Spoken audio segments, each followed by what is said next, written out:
How's it going, guys? Good morning. We're going to start with Shadowrun Hong Kong today. We obviously did Returns many months ago and Dragonfall a little bit more recently. So let's crack on. This is the final game in the Shadowrun trilogy. This music's so loud. Yep, final game of the Shadowrun trilogy. Let's go. We want to play. We want to play.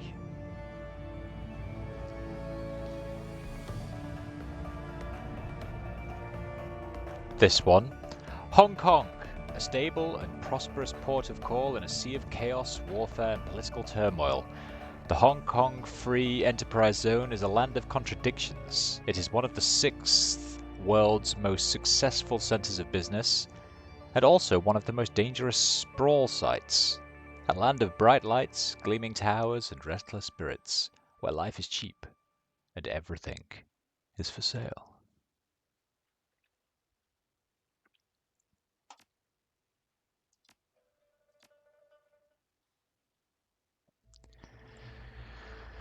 Create my character. I'm a boy.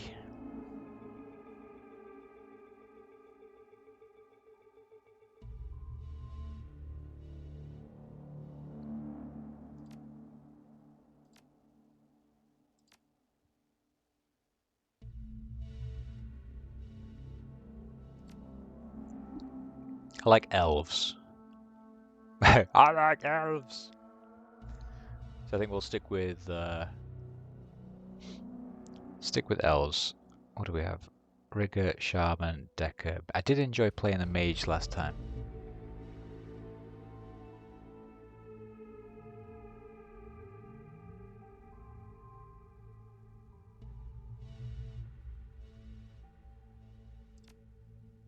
Yeah, maybe I'll be a...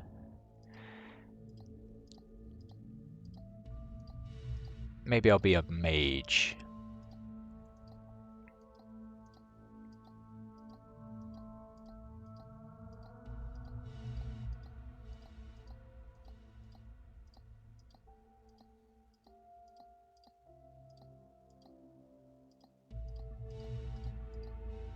There's a lot of character portraits.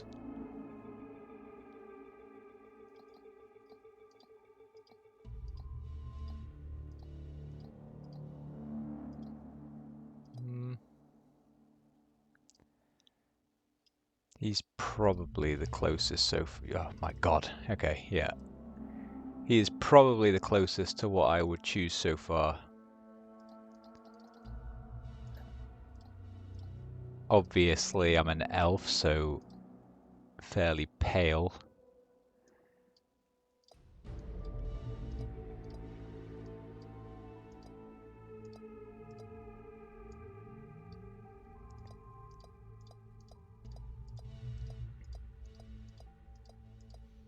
Let's give him my traditional purple hair colour.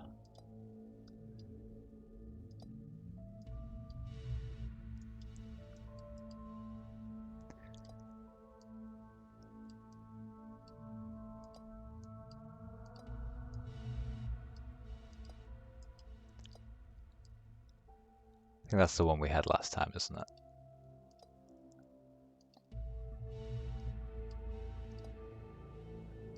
Oh yeah, and then no beard. Come on, we're an elf. Come on. Come on.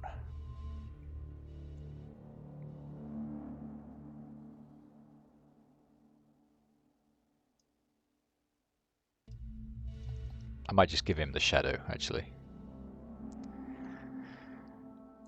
Okay, spend your karma. This is all looking very different.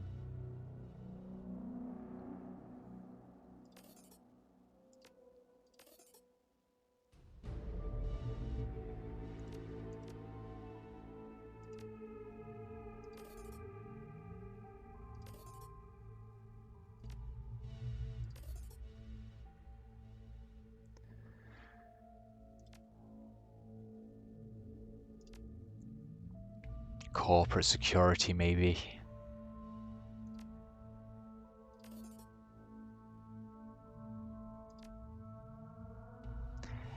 And another. What do we think?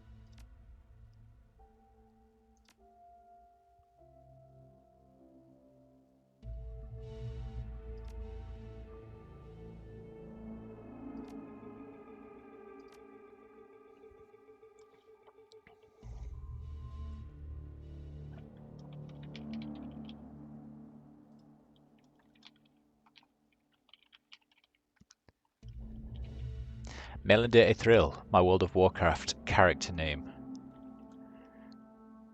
From many, many years ago, but it's actually 2 eyes, and then your street name is obviously Wolfulv.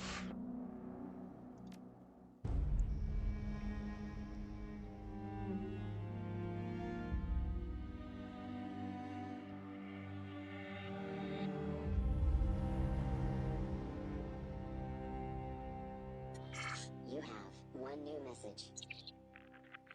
Hi. It's Raymond. I hope I have the right number. Look, I know we haven't spoken in a while, but I need your help. Remember the day I took you and Duncan off the streets? I told you that the past is just a story, that if you can just accept that, your past loses all power over you. Yeah. I was wrong. I'm on my way to Hong Kong now, to finish something I should have faced a long time ago. And I need you with me. I know we're not blood, and we didn't leave things in a good place, but you and Duncan are the only real family I have. Please, if our past means anything to you, meet me in Hong Kong right away. I'll explain more when you get here. I'm begging you.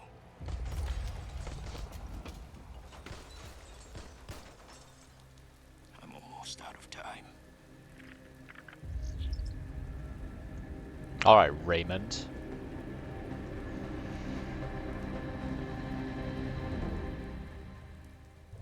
Voice acting for once, though. I mean, none of the others had voice acting.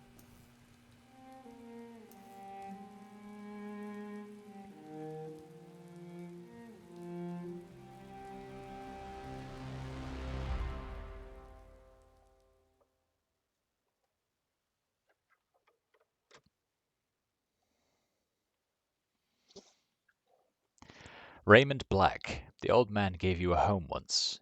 Took you and Duncan off the gang-ridden streets of the Barrens, sheltered, educated, slapped sense into both of you until you almost resembled productive members of society. And then you took off, left it all behind, landed behind bars for a time, tried to start a new life after that. It's been 8 years since you've heard Raymond's voice, until out of the blue you got this cryptic message, a plea for help. Meet me in Hong Kong right away. And, wired to your account, enough Nguyen to pay for the flight and then some. The descent is rough. A squall comes out of nowhere, sending a solid sheet of rain punching into the suborbital transport. With a ragged shudder, the plane finally skids to a halt at the edge of the Cheklap-Kok tarmac. An hour and an interminable number of emotionless security checkpoints later, you hail a water taxi to Victoria Harbour. Hong Kong looms ahead, pulsing with energy.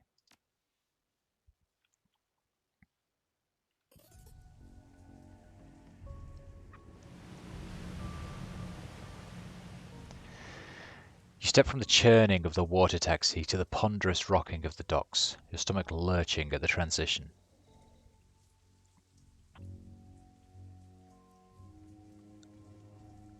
As soon as you're clear, the captain nods once and steers the small craft back into the harbour. The man never said a word, just handed you a worn brown duffel bag when you stepped on board, filled with gear, some stiff new body armour, and a roll. No, note. Better safe than sorry. D.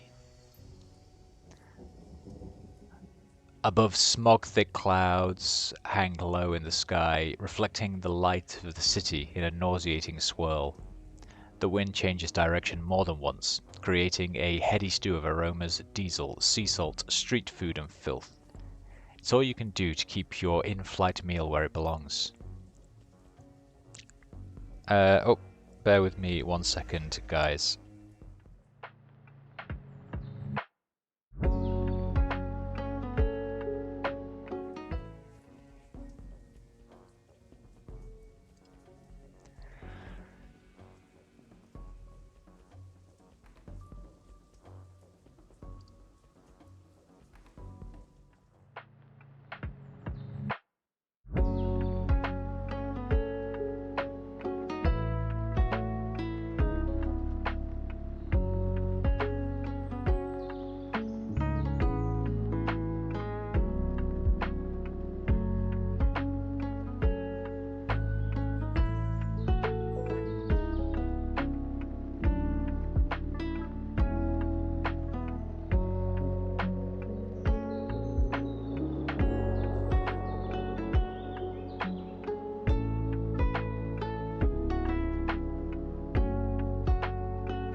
I will sort it out in a second, actually.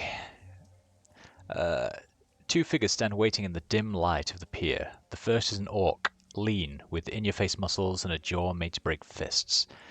The second is an elf, one hand resting casually against her hip. Raymond Black is nowhere to be seen. Well, don't you look like shit? Duncan Wu, the closest thing you have to a brother. You haven't seen the man in 8 years, still as charming as ever. He grins.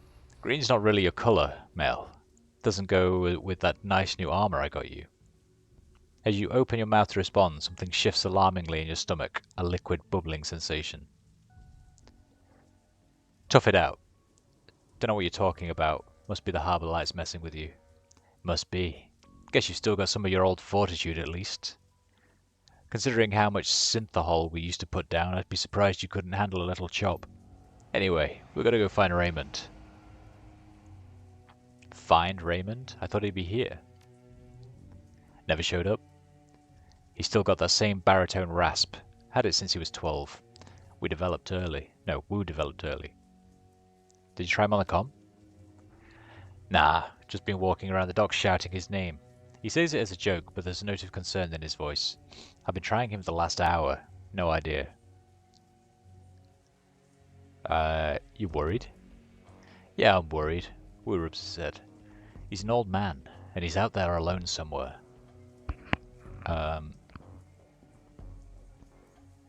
Ray's a smart guy, he can take care of himself. The orc bows his head, his voice sounds far away. He's not the same, Mel. Raymond hasn't been himself in a long time.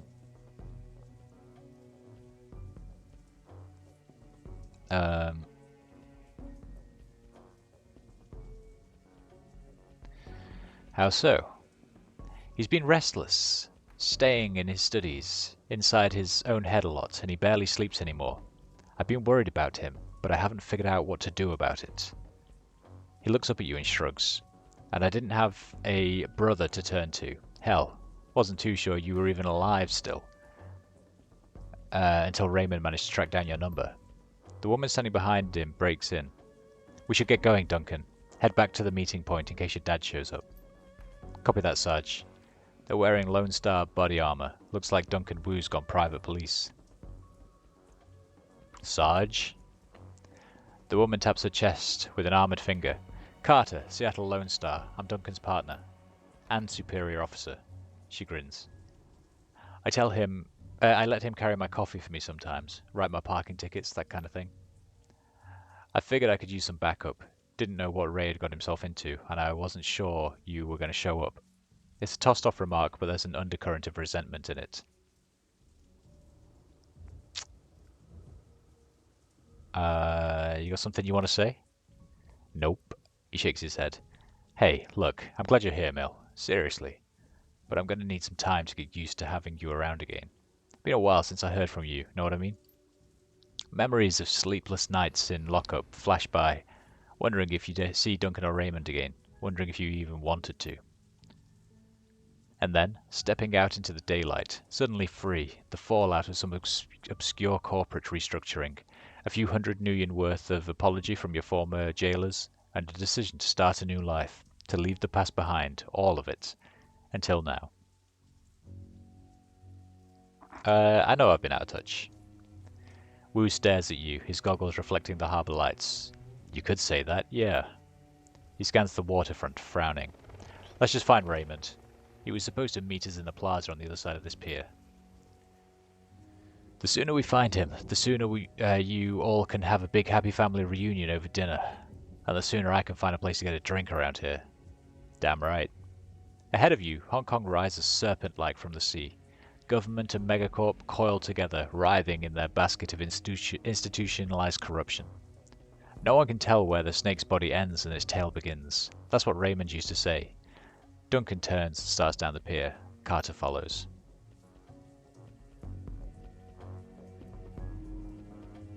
Okay, cool. Cool. Right, give me 1 sec.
There we go, we're back.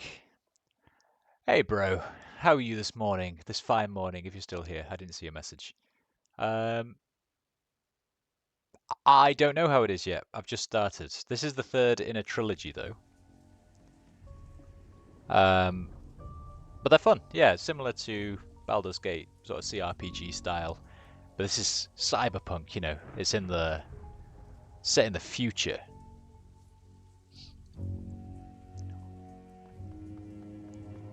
So you got spells, you got guns.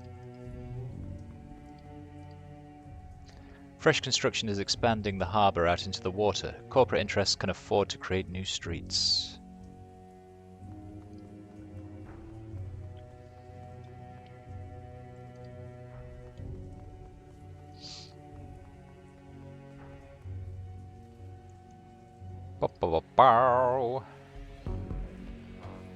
It's locked.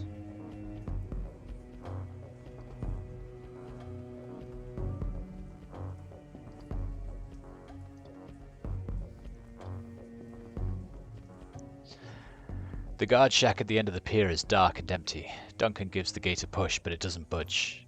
Huh. Well, that was open earlier. Duncan frowns. Looks pretty solid. Shouldn't there be someone here to let us out or something? Yeah, it smells a little funny, doesn't it? Carter shrugs. Who knows? It's Hong Kong. Not exactly how things work around here. Come on, rookie. We can cut through the construction site. I hate it when you call me that.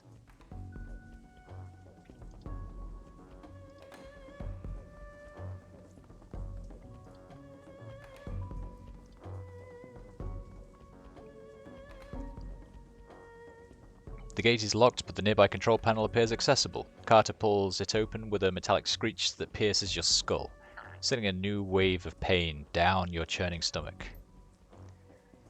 She examines the control panel for a moment, then throws Wu a backward glance. Looks like there's another way off the docks on the other side of this gate. I think that I can bypass the lock. Let me take a crack at it. Carter steps aside to let you get at the panel. Enjoy. This is a civilian area, and security is light. You bypass the door circuit with ease. The gate rattles open. I'm so smart.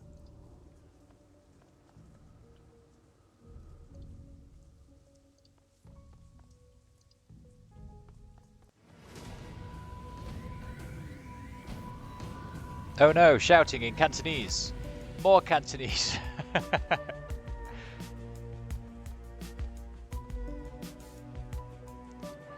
The group on the dock was fishing a package out of the speedboat when you surprised them. Now the package is at the bottom of the bay, and the speedboat is disappearing into the distance. They close on you, red-faced and yelling. The light of the harbour glints off their weapons as they approach.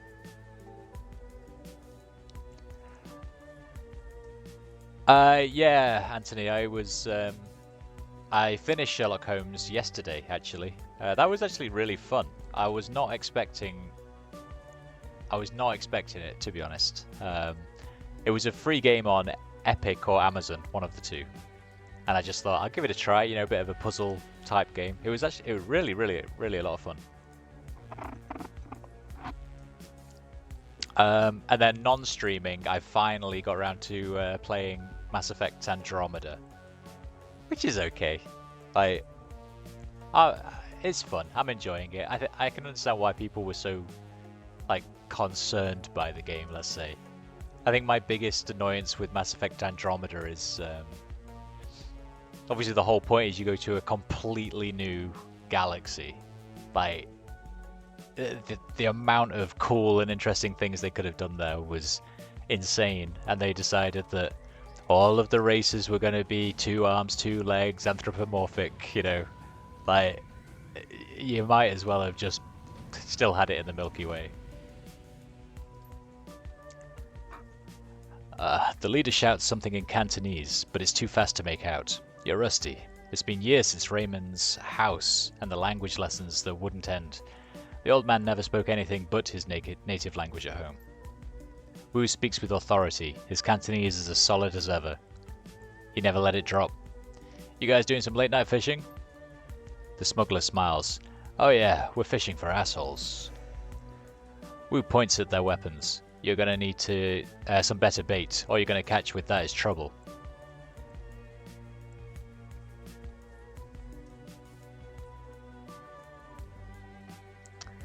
I don't want to do any of these. Did they teach you that in Rent-A-Cop school? He turns to you with a smile starting on his face. Then he thinks better of it, turns back to the smugglers. Wu flashes his badge. Lone Star, put the guns down. The smuggler squints at Wu's badge, then smiles at his friends. Never seen a badge like that before. Either it's fake, or you're some kind of security guard. He grasps his rifle. Either way, this ends the same. I think he's done talking. Turn-based combat. You are now in turn-based combat. Okie coke.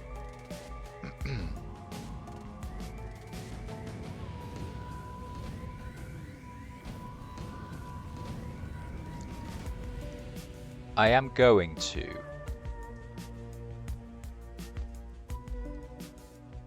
probably turn the volume down just a smidge.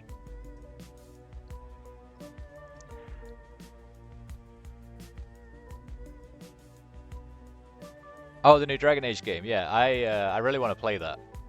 I don't really care about all the controversy and stuff like that. Like, I think I can understand why people are frustrated. From what I've seen, it's the writing style is completely different to the others, and they've kind of just isolated past fans. But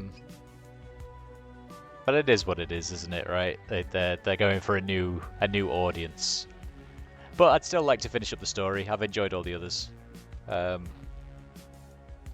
Although apparently the new Mass Effect game that they're working on, they said that the tone is going to be a lot darker, which is good. That's good to hear. Okay, what's that? Damage 6. That's damage 7. He's out in the open. Get him! Okay, that did a little bit of damage. What do? You do even more damage.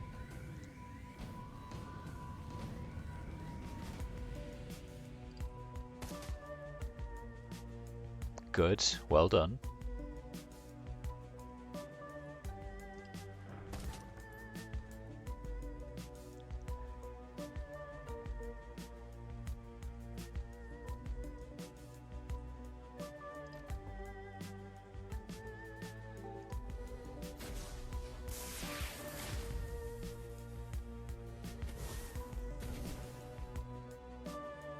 Ow!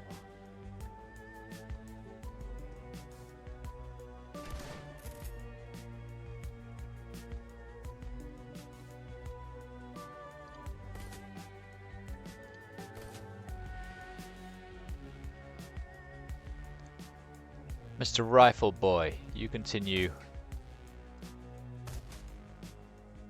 Well done. Well done, well done.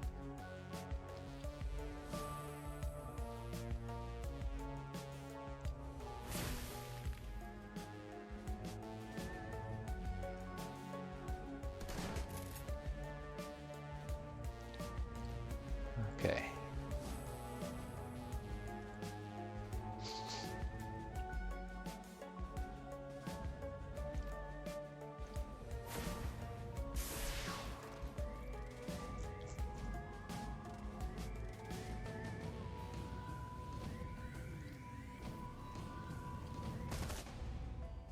Nice. Do you think those guys were the Triad? Oh, I don't know. Maybe. I don't recognize the tattoos.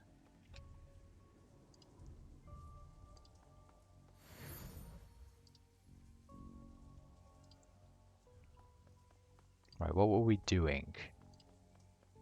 What if I want their package?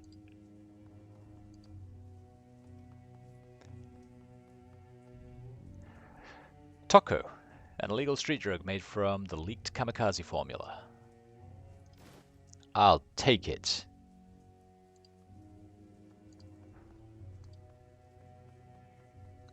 Another gate panel. This one's been vandalized and busted up good. A real nightmare of a repair job.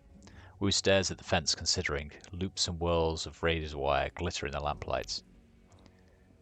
Looks edged with monofilament. The corporations here don't screw around.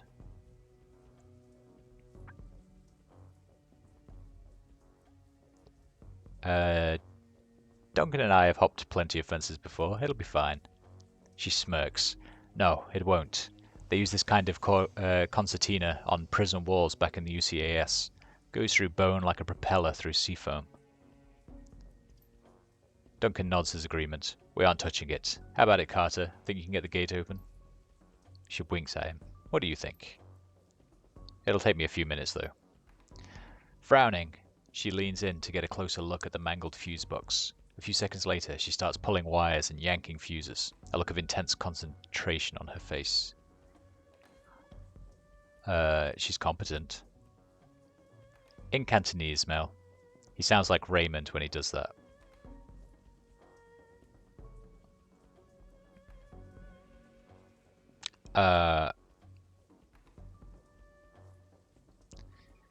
She's competent. I know. She runs the riot squad I'm assigned to. He continues in Cantonese. We speak only Cantonese from now on, just like we did when we lived at Raymond's. Those endless drills are about to pay off.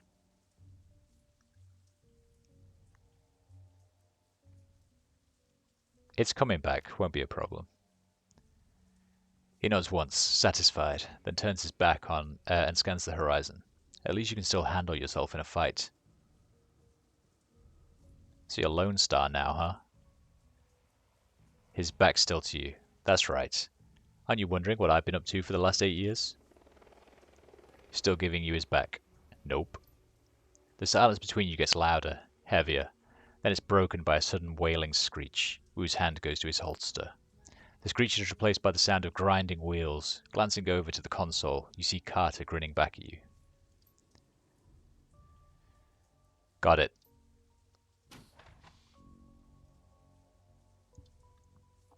Good. Well done, Carter.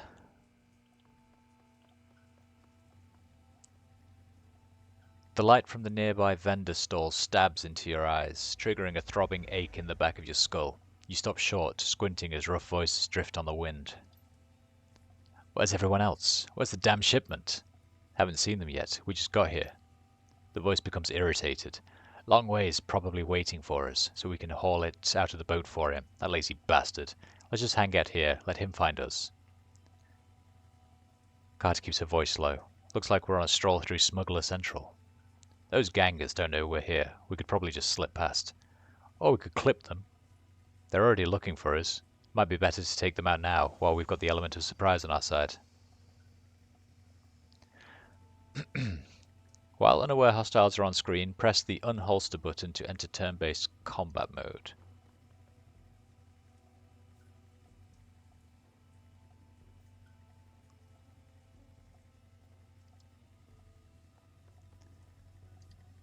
Okay, I will do so. What have we got? Street Mage, Smuggler, Soldier. Wha-cha-cha-cha!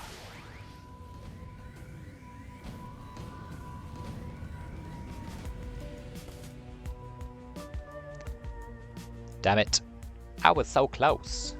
What can she do? Come on, throw your big ass power bolt over here. Or just miss completely, you know, either or. I'm okay with both.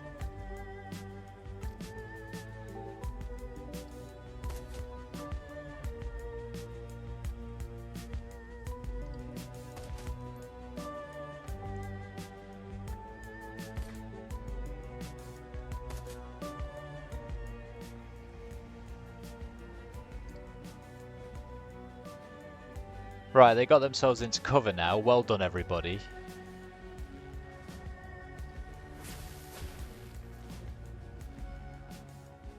Luckily, it didn't matter for him. You, I want to heal up yourself. Come and get in some cover.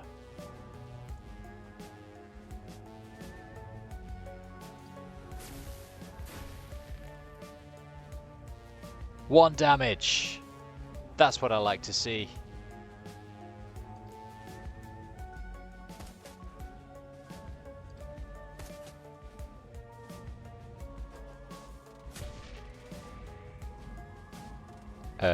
Ow.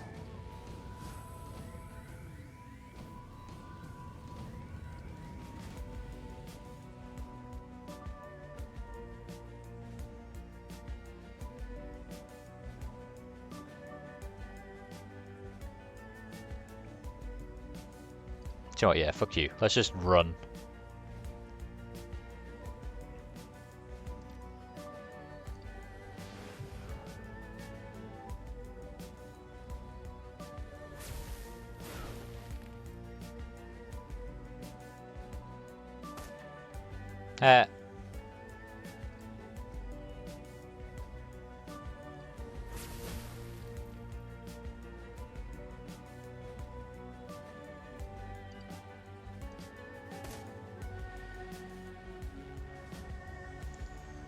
Um...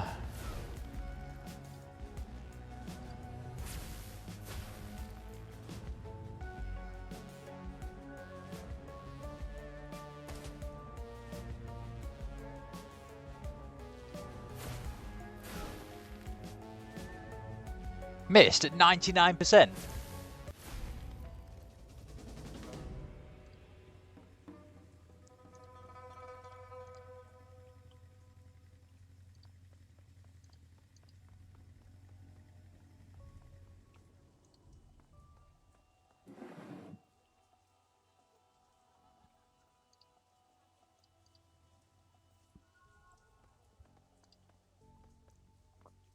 I gained some karma.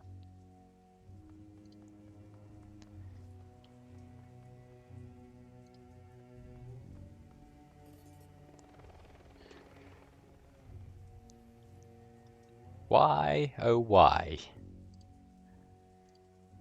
doesn't the Alt button show up things that I can highlight?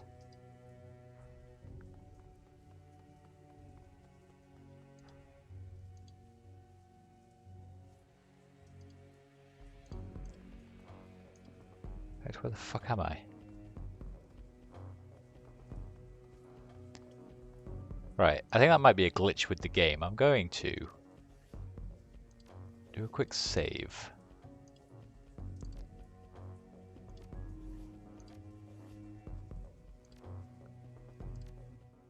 Save and quit. Quit the game. Rejoin the game.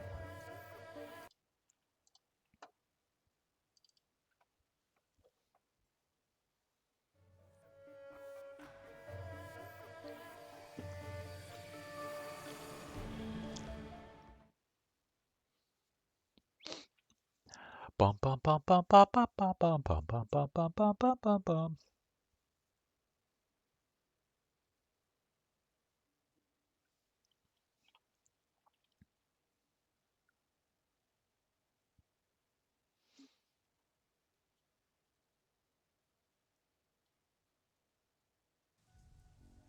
Right.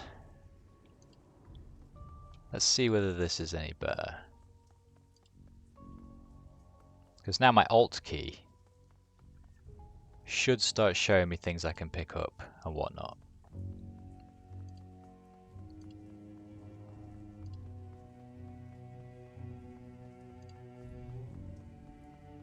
What's this way? It goes an awfully long way for a potential dead end.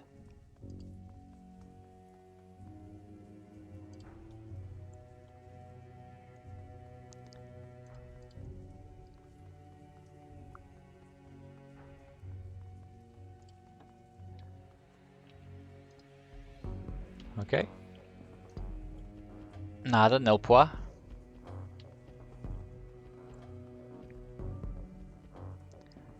Husky Troll. Hello, Husky Troll. Crossing the street, you can make out 4 shadowy figures loitering in the plaza ahead. Troll, orc, dwarf, elf. 2 men, 2 women. They're different from the smugglers on the dock. Alert, poised, professional. You can see they've made a token attempt to conceal their weapons. The unspoken message is clear. We're strapped. Mind your manners. Wu stands up tall. takes that amused tone he gets whenever he's standing toe-to-toe with someone bigger, someone who doesn't know they're about to go down. Evening, folks. You got permits for those bazookas? The thick troll pulls his mouth into a comic frown. Permits? Give me a minute. He makes a show of patting his pockets. Nope, guess not. I must have dropped mine in a dumpster, along with the last idiot who stepped to us. Wu coolly surveys the scene, nods in a friendly fashion. Is that right? Well then. You can almost feel Wu's cop training kick in. It's like watching a drone execute a command routine. He reaches for his rifle, brings it up quick, but it's too late. By the time it hits his shoulder level, an assortment of nasty-looking ordnance is already trained on his head. Carter backs him up. She whips her arms forward, fists blazing with magical fire. Her eyes sweep the scene, darting from one figure to another. All right, everyone just be cool. The thick troll's voice is casual, amused. He shakes his gun in Wu's face. Little late for that, isn't it?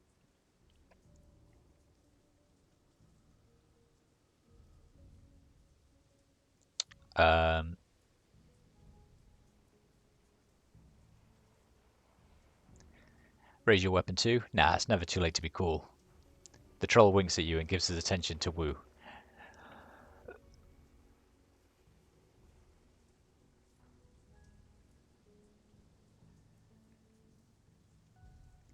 Maybe we got off on the wrong foot just now. Something we can do for you, officer.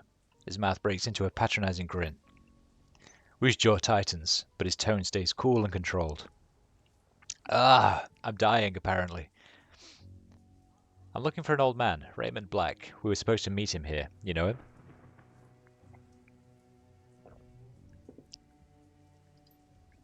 The troll nods his enormous head. Wu's voice gets an edge. You can see a vein in his temple start to pulse. Where is he? Carter sees it too. She keeps her voice neutral. Easy, Duncan. The troll maintains amused eye contact, but his weapon stays trained on Wu. That's right. Easy, Duncan. Your friend Raymond never showed. We've been waiting for the better part of an hour. You were going to meet with Raymond? Keep talking. The troll's yellow-brown tusks shift into a smile again. He needed friends, the heavily armed kind. The old man hired us to take you all on a little excursion. Wu's brow furrows. Hired you? He takes a moment, looks them over. They're an odd assortment. A cybered-up troll, an orc girl with magical fetishes, a dwarf with a cyberdeck slung on her back, and a tall man standing behind them, inscrutable. All with guns trained on Wu.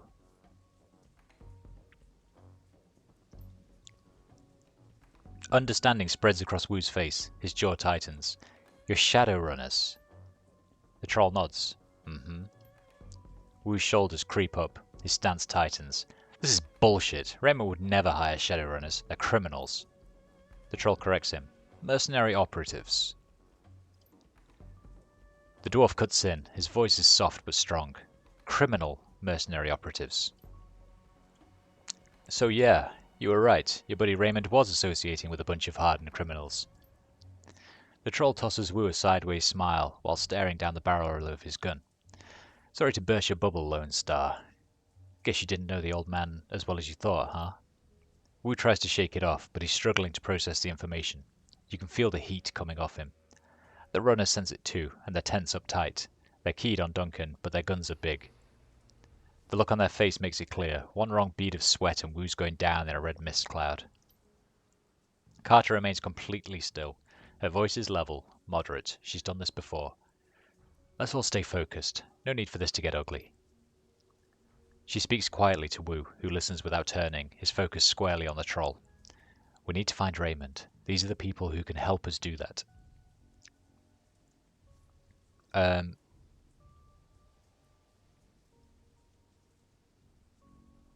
What were you hired to do? You can tell the orc girl's had enough of the tension. She blurts out, The old man wanted us to take him into Kowloon Walled City. She waves a hand at the three of you. You two. Two large rats clinging to her hip and shoulder poke their head out of the folds of her clothing. They fix their beady eyes on you intently. You know the Walled City?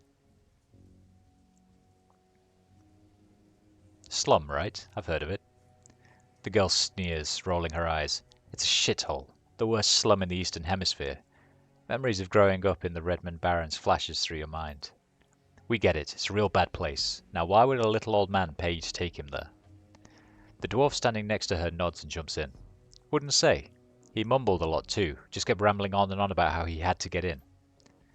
Under ordinary circumstances, I never would have accepted the gig. The walled city's the last place I want to go. But the old man rolled up a truckload of Nuyen, and you gotta eat, right? Wu risks a glance at you. His weapon remains trained on the Shadowrunners, but a flicker of uncertainty plays across his face.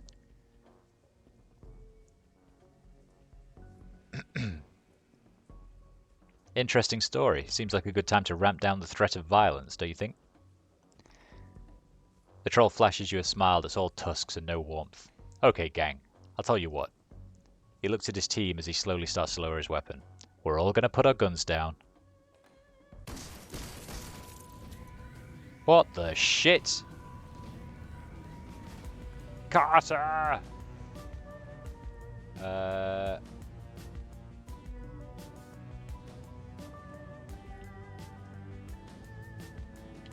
What am I doing? Where's the bad guys? Trolls down, elves down.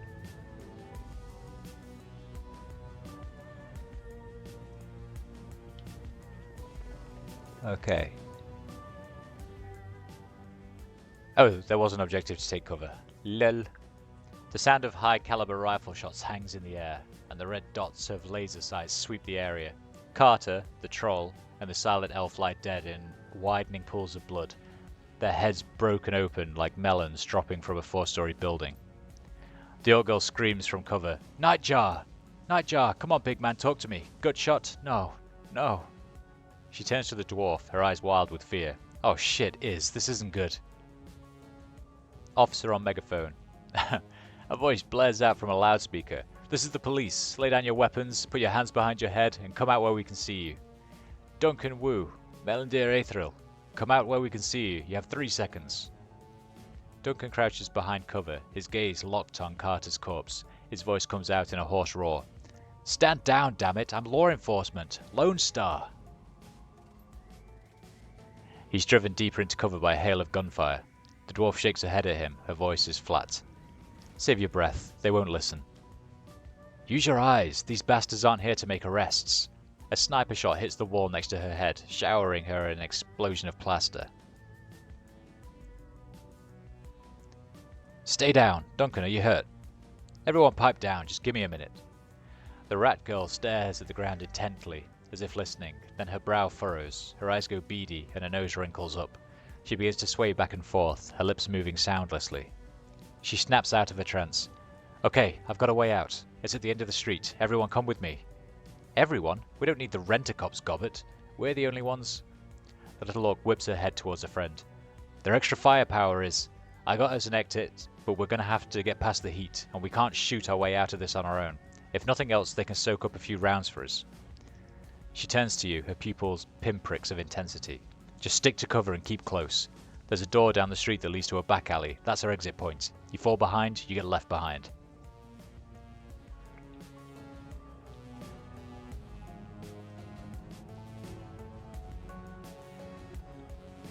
Okay.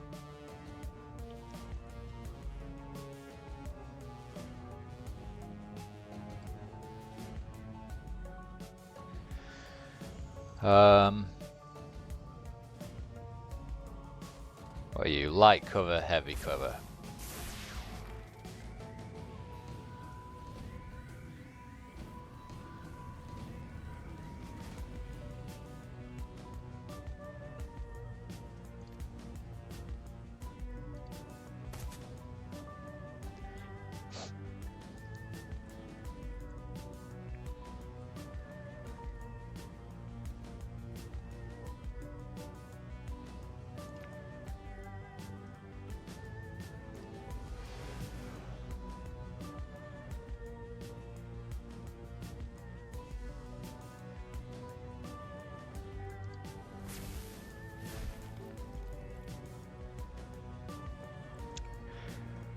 What can you do?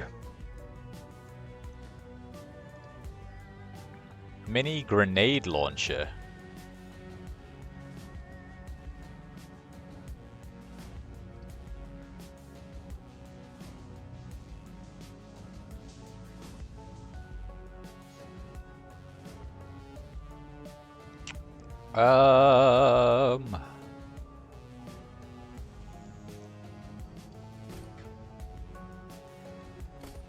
Oh well, it was worth a shot, right?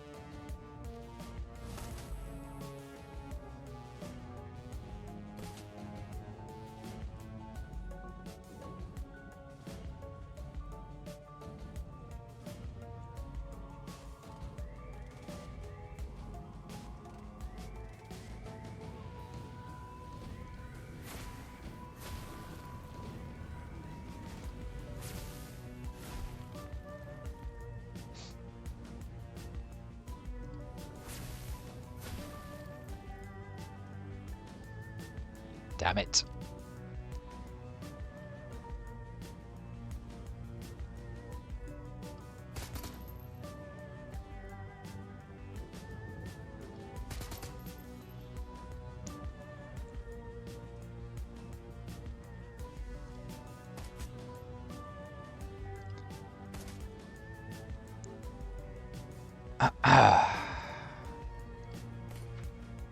Come on. Thank you.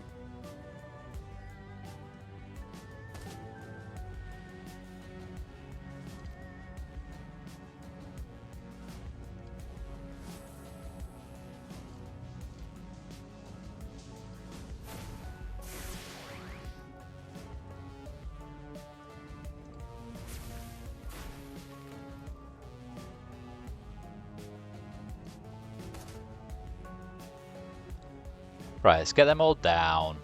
Start heading our way to whatever fucking door this person wants us to go to.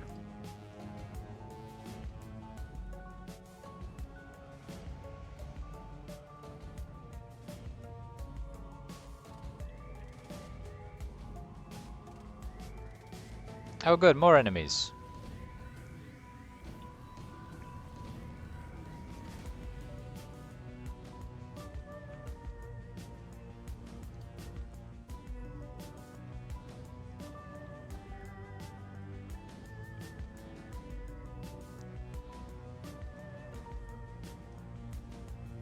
Is there any good cover around here? The only good cover's a dead cover.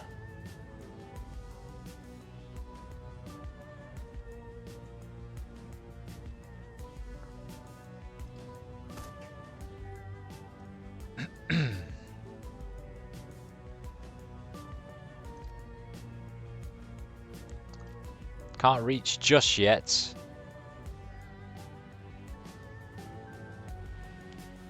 You have 0% on literally everybody.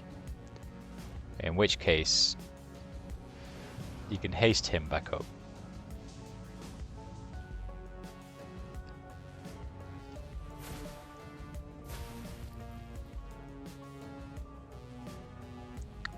They have a lot of armor. Where's this fucking door?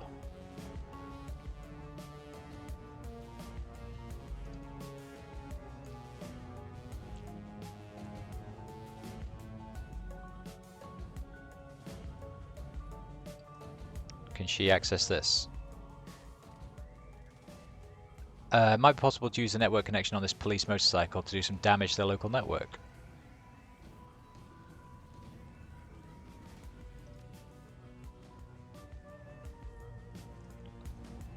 I think my guy might be able to do something about that.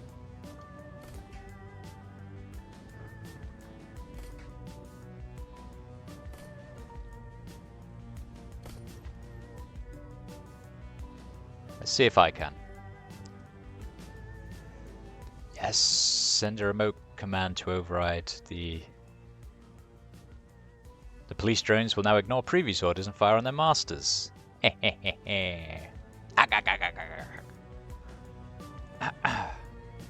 have we got? A conjurer. Oh, you can go down.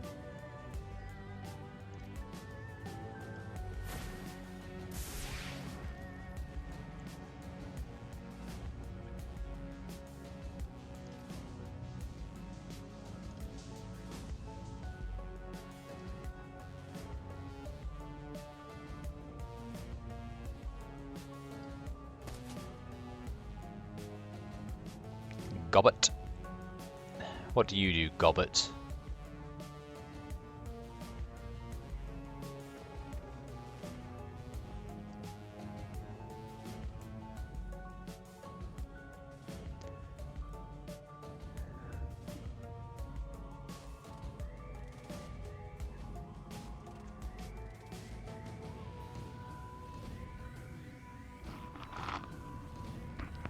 Thought I had someone at the door.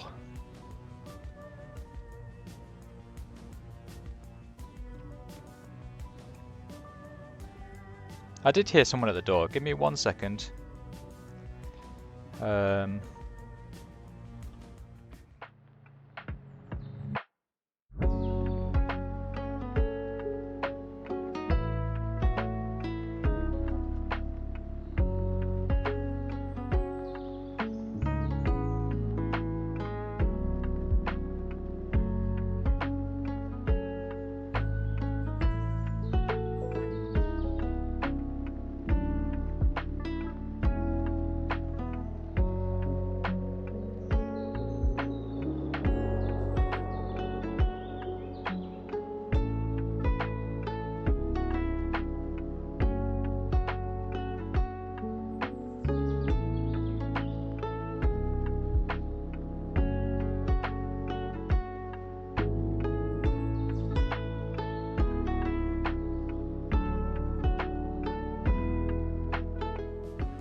Ah, there we go. It was a package delivery. For me. Right, what are you doing, sweetheart?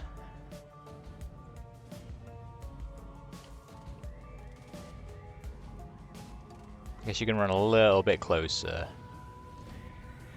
Give yourself some more accuracy and maybe... Nah.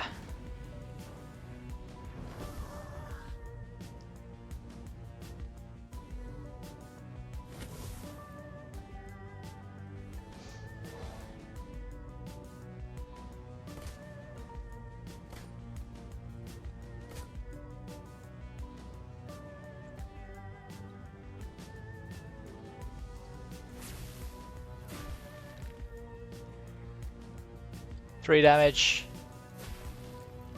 6 damage.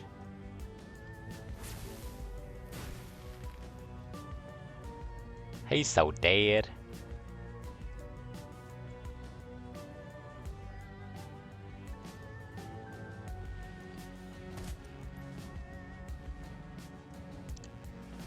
Right, Gobberts.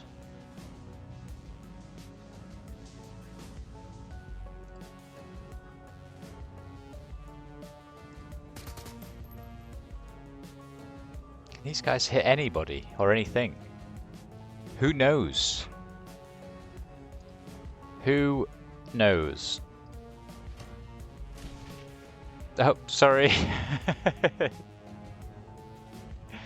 Sorry, my little machine friend.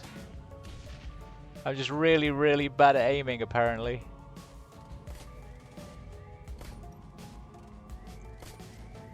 Nice.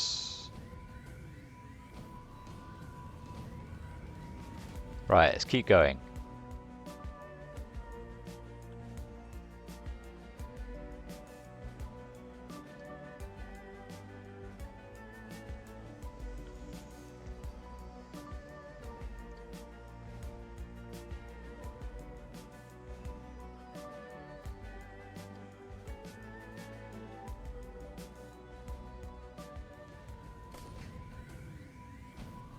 Oh, they're coming in from behind us. I get the feeling we're just gonna keep respawning people forever until we escape. So that is what we're gonna do. Wop, wop, wop, wop, wop, wop.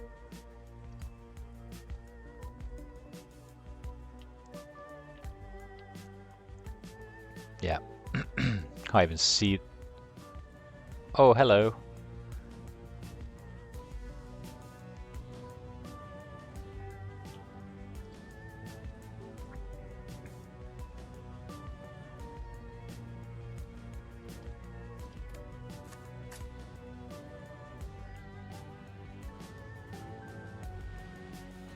Right, everyone just keep running.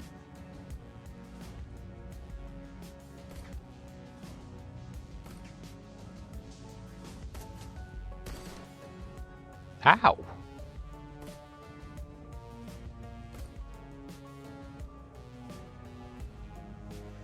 That sniper means business, stay in cover. Was sniper? Let's just get out of here, huh? Yup.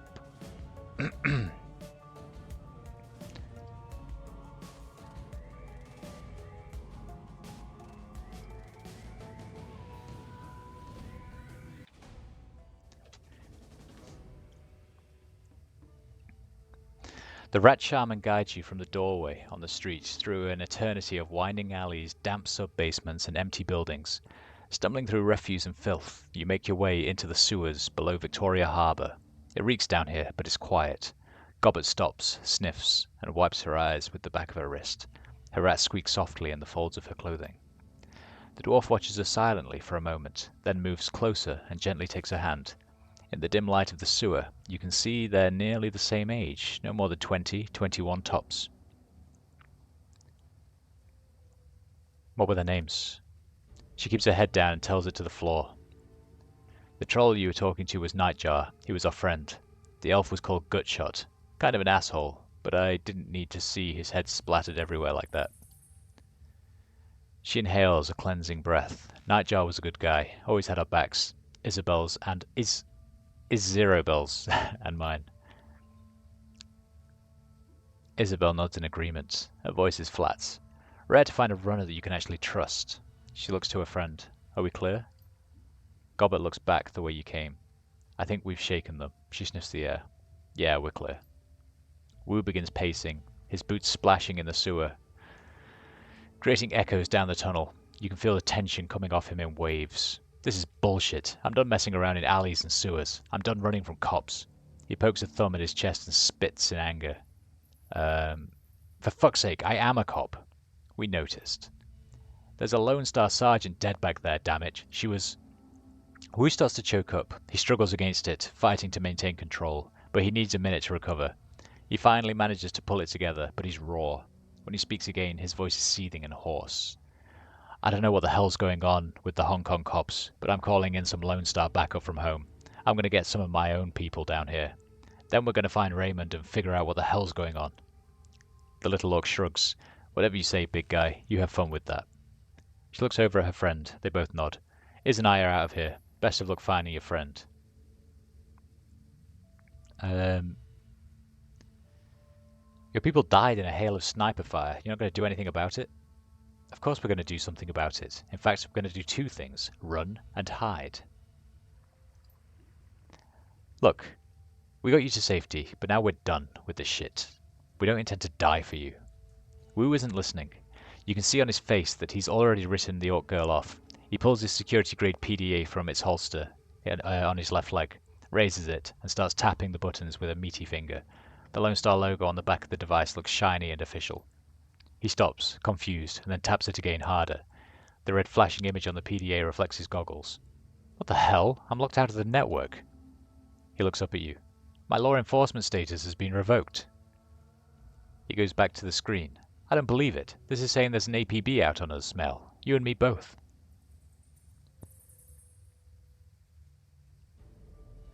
I figured as much. You heard them on the loudspeaker. They knew our names.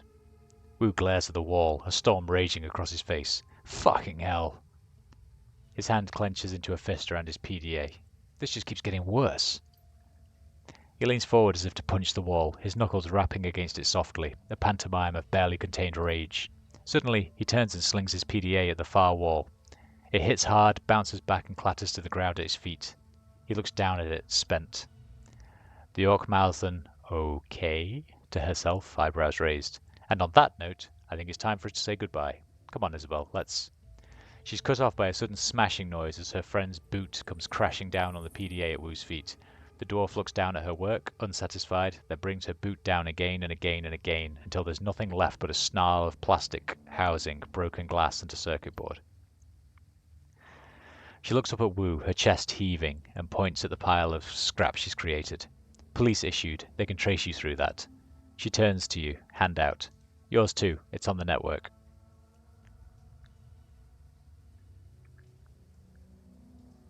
We bury our own. You crush the PDA to shards under your foot whilst Isabel looks on blankly. Good. She looks over at Gobbett, sighs, then reaches into her jacket pocket, pulling out 2 new PDAs. She hands them to you and Duncan. Burners. I suppose it's the least we could do, after your help back there.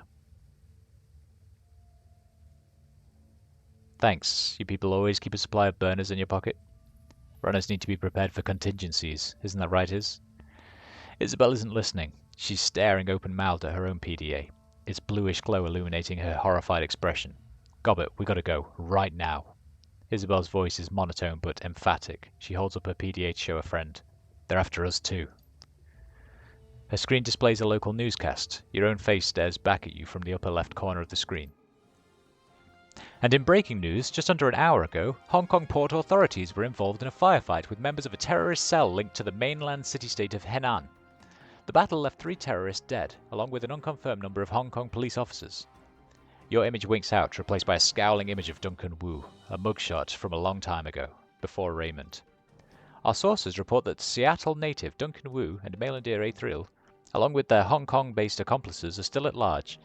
They are well armed and should be considered extremely dangerous. Low-res photographs of Gobbett and Isabel pop up on screen, replacing Duncan Wu. The colour drains out of Gobbett's face. Oh shit. Kowloon's official reports that the terrorist cell, known as the White Star, maintains ties to the state of Henan, and it is purported to be receiving weapons and funding from anti-corporate groups in the UCAS city-state of Seattle. Port authorities are standing on high alert, and the Hong Kong Police Force's Special Duties Unit has been engaged to deal with the threat. We go live now to Chief Inspector Crate of the Special Duties Unit, who will be making a statement. Behind the newscaster, a video window displays the location of your firefight in Victoria Harbour. The camera pans to Chief Inspector Crate. She is surrounded by a swarm of news reporters, but appears unfazed by the attention. She speaks with supreme confidence. We have yet to ascertain the motives for tonight's attack, but it was clearly a well-planned and coordinated effort. Crate sounds smooth, more like a corporate mouthpiece than a cop. We have already issued an all-points bulletin, along with a kill or capture order for the 4 remaining terrorists, and I have instructed the Special Duties Unit to make this manhunt a top priority. She looks directly into the camera. If you should see 1 or more of these individuals, do not attempt to engage them. Instead, tap the HKPF flash code at the bottom of the screen. If you are on an authorized network and take a picture, our systems will automatically identify them in your data stream. The Decker switches off the newscast and clips her PDA back onto her belt. For a moment, there's no sound but the roar of sewer water rushing through the pipes. Gobbett bends over, hands on her knees, sucking wind. Her rats scurry for a new position. I thought we were fucked before. Wu's voice is eerily calm, but now we are well and truly fucked. Doesn't look good, does it? Not at all. He begins stalking back and forth, a panther in a cage. They've labelled us terrorists and there's an APB out on us. I've heard this kind of announcement before. I know what comes with it. It doesn't matter if we have nothing to do with whatever city-state. They're going to hunt us down. It's open season. Isabel nudges the remains of Wu's PDA with her booted toe. And the 2 of us will be hunted down right alongside you. Gobbett wide-eyes the exits, tight as a spring. You can hear shallow panting as she leans towards one, then the other. We gotta go deep. Hit the mainland for a while until we can figure this out. Find a hole to crawl into. Gobbett looks at Isabel, wipes her mouth and points at you and Duncan. We gotta get them off the grid too. Way off. The dwarf looks up at Duncan, and her large eyes narrow. Hey, Lone Star. You've got a security license, right? That means you've got an SIN too? Wu's brow furrows. Of course I have an SIN. I wouldn't be able to get paid otherwise. Only criminals and lowlifes go sinless. She runs her hands along her cyberdeck, thinking. That means you can be traced. Both of you. You get spotted by a drone or a security camera, get ID'd by a retinal scanner, or try to use your cred stick or passport, and the HKPF will know just where to find you. Wu crosses his arms across his chest. I know how a system identification number works, runner. We're going to have to burn our SINs if we're going to survive this. You got that right, Seattle. We're just as screwed as you are. Me and Iz, we're listed as your accomplices, and we can't afford for you to get caught. You'll lead them to us, one way or another. DNA samples, things we've told you, astral residue, I don't know, cop stuff. The little Decker looks from you to Wu, eyes narrowed, sizing you up. You can see her make a silent decision before she speaks. Her voice is flat, resigned. We need to get your SANs burned. Delete you from all record books. All of them. All of them? Whoa, wait a minute. You want us to just erase our identities? Wu rubs her hand across his scalp. Beyond the fact that it's insane, will that even work? If we burn our SANs, go off-grid like that, won't they just redouble their efforts to find us? Condescension seeps its way into Isabel's dry tone. Imagine playing a game of hide-and-seek with a siren strapped to your head. Would you rather try and hide with the siren, or with the siren conspicuously absent? Let's just get on with it. What do we have to do? Gobbert's voice drops. We're going to ask for help. There's only one person we know who has the kind of pull to to burn an SIN and hide us from the cops. Kindly Cheng. Sounds like a restaurant. Yeah, well, she's not. And don't let her hear you say something like that, or you'll be searching for your tongue on the roof. She's what's known as a straw sandal, kind of a middle manager for the Yellow Lotus Syndicate, their triad. Kindly Cheng controls all the illegal activity in our neighborhood. Smuggling, bootlegging, counterfeiting. Sounds like my kind of scum. She leans in, serious as death. This is no joke. Kindly Cheng controls a good-sized portion of Kowloon's underworld. She has soldiers, resources. She's smart, and she is not to be underestimated. Isabel's voice is hollow and flat. Taking favors from a woman like Kindly Cheng is a good way to get yourself into indentured servitude. You don't want to owe favors to a woman like that. Her eyes get big, round. Ideally, you don't want to deal with her at all. That was Nightjar's job. Nightjar's job? You mean you work with her? What did we just tell you? She's got her fingers in everything, including brokering Shadowruns for the Corps. Kindly Cheng is our fixer. Gobbert tries to make her voice light, confident. Just stay on her good side and you'll have nothing to worry about. Now, let's get this done before one of you trips the APB and brings all hell down on us. Roger, roger. However, now that my package has been delivered, I'm going to go set it up because it's an arm for my new microphone. Thanks for watching, guys. I will catch you on the flippity flop. This has been Shadowrun Hong Kong. We'll pick up next time and see just what is happening and why we all of a sudden have the police trying to attack us. Thanks for watching, guys. Take care. Bye-bye.